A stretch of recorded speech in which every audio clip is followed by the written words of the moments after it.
ஐயப்ப மலையில வாபர் சாமின்னு ஒரு சாமி இருக்கு, முஸ்லீம் சாமி இருக்கு. அங்க போயிட்டு தான் ஐயப்ப மலைக்கு மேல போவாங்க. ஐயப்பனும் வாபர் சாமியும் கூட்டாளி. அந்த மதச்சார்பற்ற உணர்வுங்கிறது கதைகளிலேயே ஊட்டப்படுது, அந்த கோவில் மூலம் தெரியப்படுது. ஆகவே கேரளாவில் இருக்க வரைக்கும் ஐயப்பன் தோழர் ஐயப்பனா தான் இருப்பாரு.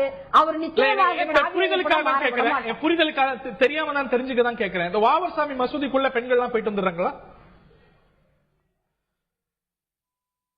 அங்க ஆண் ஐயப்ப பக்தர்கள் இதுவரைக்கும் போயிட்டு இருந்தாங்க. இப்ப ஐயப்ப மலைக்கே போக முடியல. ஐயப்ப கூட்டாளி இடத்துக்கு எப்படி போவது அதெல்லாம் நமக்கு தெரியல. தெரியாது. மார்க்சிஸ்ட் கம்யூனிஸ்ட் கட்சி உறுதி கொடுக்கும். தமிழ்நாட்டில இருந்து பெண்கள் போனா வாவர் சாமி ஐயப்பனுடைய தோழர் வாவர் சாமியோட மசூதிக்கும் அழைத்து சென்று இதே பாதுகாப்பை மார்க்சிஸ்ட் கம்யூனிஸ்ட் கட்சி அரசு கொடுக்கும் என்று தமிழ்நாட்டு மக்களுக்கு உத்தரவாதம் கொடுக்கும். நீங்க ஒரு புது பிரச்சனையை உருவாக்காதீங்க.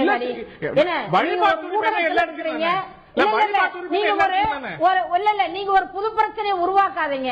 இல்ல நீங்க ஒரு புது பிரச்சனையை உருவாக்காதீங்க. உச்ச நீதிமன்றத்தில் பினராயி விஜயனுடைய பிடிவாதம்ங்கிறாரு. நீங்களா ஒரு புது பிரச்சனையை உருவாக்குறீங்க. அதுக்குதானே?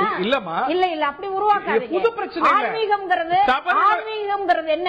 ஒரு பெண் பக்தர்களை நீங்க இழிவுபடுத்துறீங்க. ஒரு பெண் பக்தர்களை நீங்க இழிவுபடுத்துறீங்க. வேண்டாம் எனக்கு கடவுள் நம்பிக்கை இல்லாம இருக்கலாம். ஆனா நான் மக்களுடைய உணர்வை மாற்றி நாங்கெல்லாம் அப்படிதான் வளர்ந்துருக்கோம்.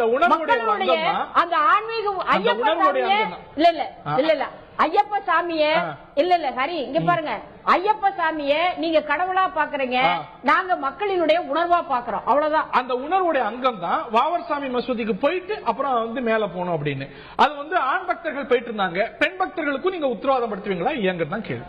Because when it comes to right to worship, it is. நீங்க புது பிரச்சனையை உருவாக்க வேண்டாம் நான் சொல்றேன். நீங்க ஒரு புது பிரச்சனையை உருவாக்காதீங்க.